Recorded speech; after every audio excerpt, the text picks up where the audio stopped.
Good afternoon, and I call to order the 8th meeting of the 54th session of the Commission on the Status of Women. Before we resume our general debate, we are privileged to have with us the Special Rapporteur on Violence Against Women, Ms. Rashida Manjoo, who will make a presentation. Madam Rapporteur, you have the floor.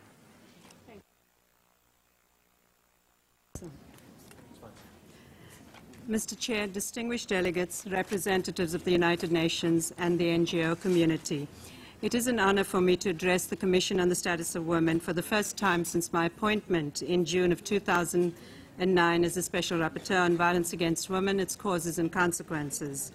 I'm grateful for this opportunity to engage with the CSW and believe that our continuing dialogue will mutually enhance our efforts and strategies in implementing the broader UN gender agenda and elimination of violence against women. At the outset, let me commend the Commission for its leadership in organizing and following up on the World Conferences on Women, the efforts undertaken by the Commission over the past decade to systematically review progress in the implementation of the 12 critical areas of concern identified in the Beijing Platform for Action have been vigorous and valuable to all of us, including my mandate, and all of us have worked alongside the Commission to advance women's human rights. In the field of violence against women, one of the critical areas of concern identified is violence against women, and a review of progress reveals significant milestones.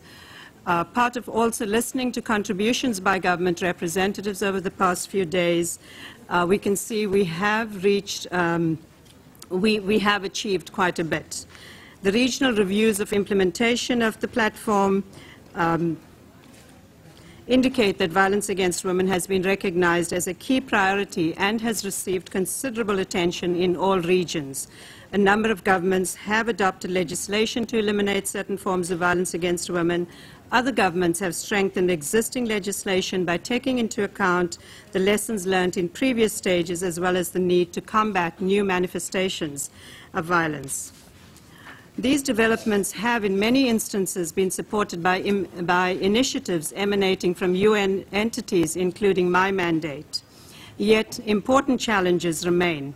As highlighted by the regional reviews, effective implementation of legislation and the coordination and cooperation among social and health services and law enforcement agencies is a key challenge. The collection of reliable data on domestic violence remains a problem in several regions, with the majority of cases being unreported. Another key challenge concerns access to justice and the need to dispense timely and appropriate punishment for perpetrators of violence against women. Certain groups of women remain at higher risk of becoming victims of violence, including women belonging to minorities, women from indigenous communities, migrant women, women with disabilities, and women living in rural areas. In a number of instances, achievements may be undermined by negative traditions and customs which constrain women and prevent them from disclosing the violence they are subjected to.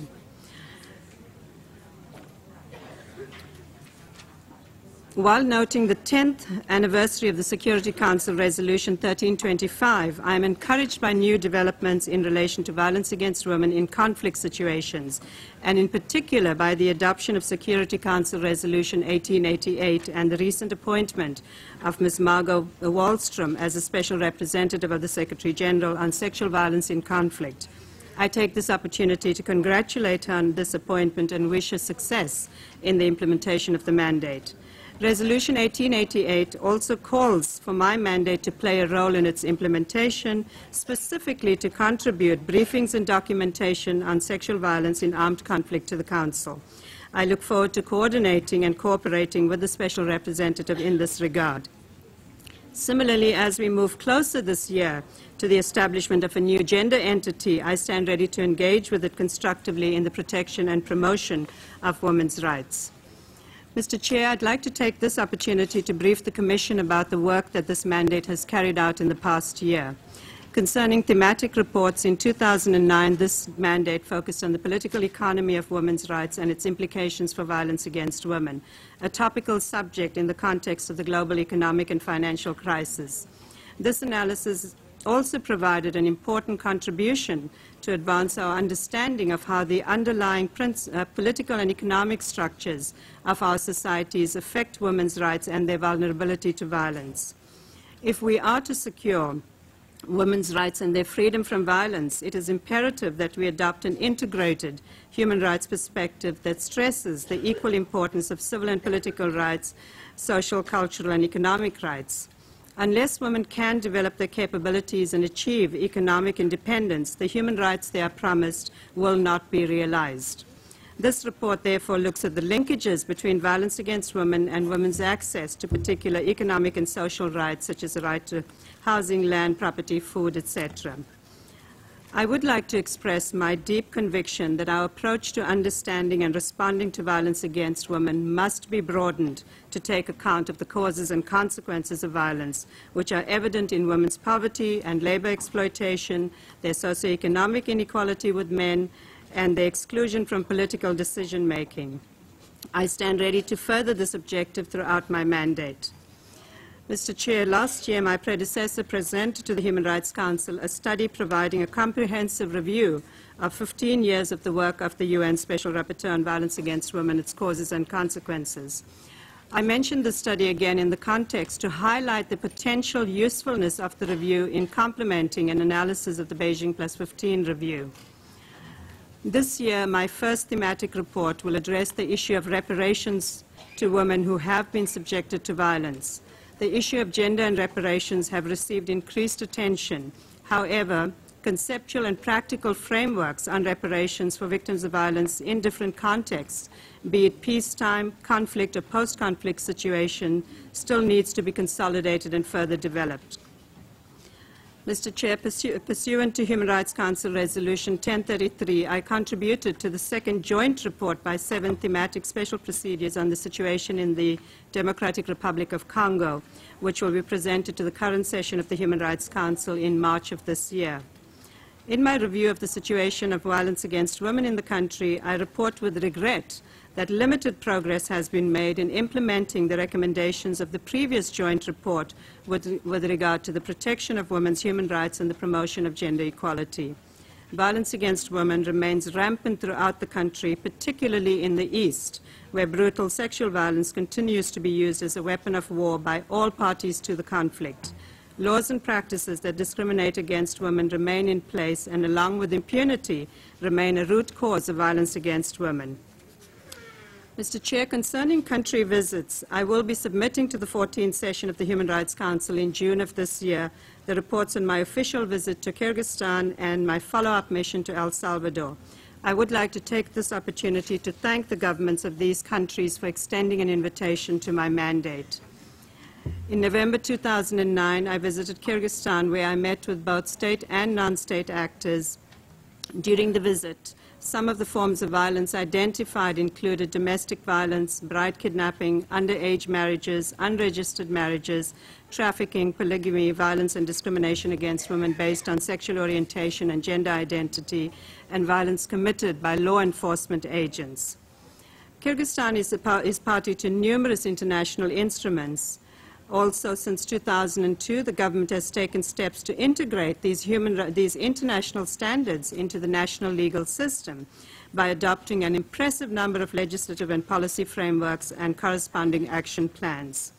While I commend the government of Kyrgyzstan for these efforts at the legal and policy levels, these formal commitments have not substantively translated into concrete actions and improvements in the lives of ordinary women.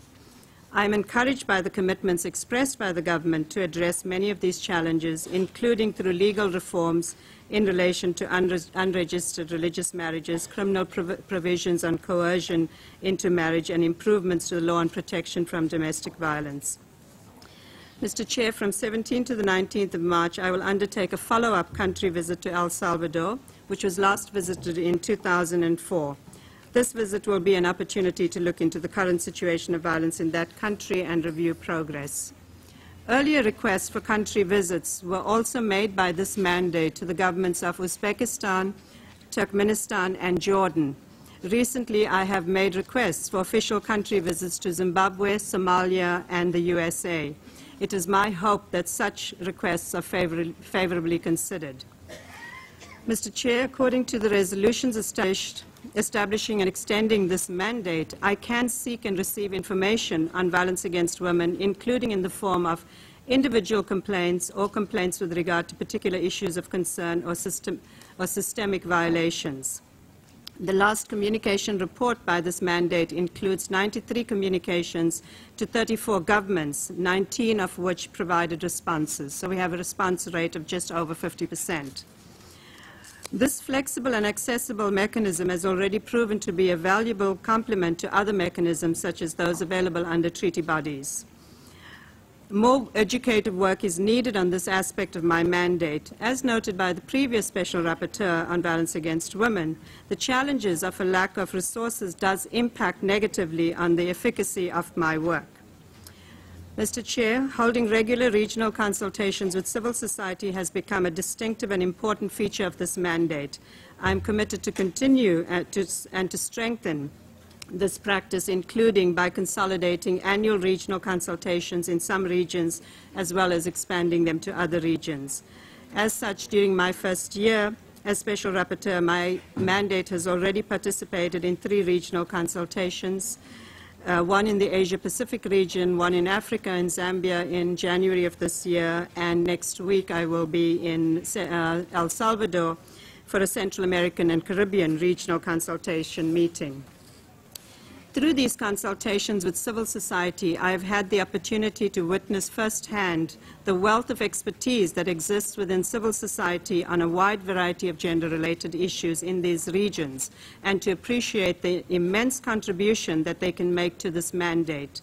Through these consultations, this mandate can keep abreast of regional and domestic trends and establish direct contacts with women's organizations, academics, and victims in different regions of the world. Mr. Chair, let me conclude by reiterating my sincere thanks for the opportunity to address this Commission. I feel honored to have been entrusted with the responsibility of the mandate on violence against women, and your continued support is appreciated. Thank you.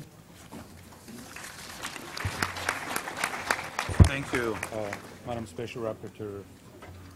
Thank you, Madam Special Rapporteur. I congratulate you on your mandate, on your new mandate, and on behalf of the Commission, I would like to thank you, Ms. Manjoo, for her report, and wish her much success and fulfillment of her very important mandate in the future. Thank you.